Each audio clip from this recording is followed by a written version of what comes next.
तुर्चीसह परिसरातील नागरिकांना येड्रावकर इंडस्ट्रीज साखर कारखान्यांमुळे जगणे झाले आहे मुश्किल। कारखान्यातून येणारे मदीचे पाणी व रासायनिक पाणी थेट आरफळ कालव्यातून थेट लोकांच्या शेतात येत आहे।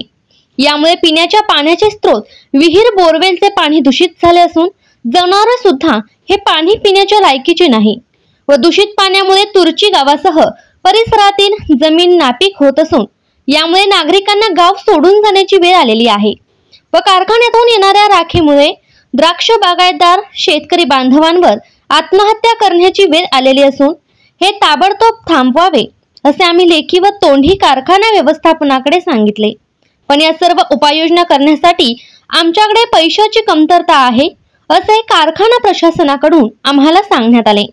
पण गावाचा विकास व्हावा या उद्देशाने आमचे नेते संजय दादा पाटील व सर्व गावकरी मिळून दिनांक 18 रोजी भीक मागो आंदोलन करून जमा झालेली रक्कम कारखाना व्यवस्थापनाकडे देणार असल्याची माहिती तुर्ची गावचे आदर्श सरपंच विकास डावरे यांनी सांगितले।